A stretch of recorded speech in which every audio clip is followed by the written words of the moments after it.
শিক্ষার্থীরা, আজকে আমি তোমাদের কোনো একটি প্যাটার্নের প্রথম 50টি সংখ্যার সমষ্টি, অর্থাৎ একটি প্যাটার্নের 50টি সংখ্যার সমষ্টি নির্ণয় করা দেখাবো।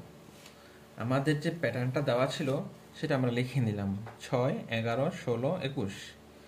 আমরা ওই যে প্যাটার্নটা দেওয়া ছিল ওই প্যাটার্নের পার্থক্য বের করে নিলাম। দেখলাম যে পার্থক্য প্রত্যেকবার 5 পাওয়া যায়, অর্থাৎ প্রতি ক্ষেত্রে পার্থক্য 5। তাহলে প্রথমে আমরা বীজগণিতীয় রাশিটা বের করে নেব। আমরা দেখলাম যে পার্থক্য থেকে প্রথম সংখ্যাটা 1 বড়।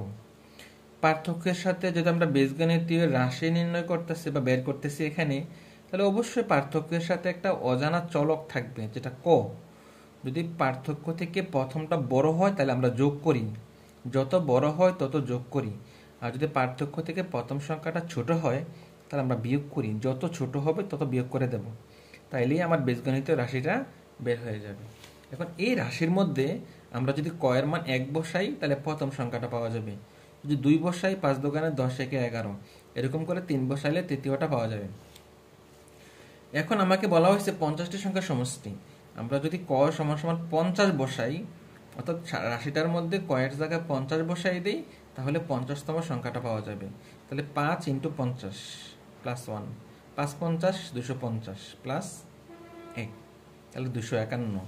এখন দেখো আমার প্রথম সংখ্যাটা হলো 6, আর শেষ সংখ্যা মানে 50তম সংখ্যাটাই হচ্ছে আমার শেষ সংখ্যা 251। আর কয়টি পদ সংখ্যা, কয়টা পদের কথা বলছে? 50টি সংখ্যার কথা বলা আছে। তাহলে আমরা জানি সমষ্টি নির্ণয় সূত্র, প্রথম সংখ্যা যোগ শেষ সংখ্যা ডিভাইডেড বাই 2 ইন্টু পদ সংখ্যা।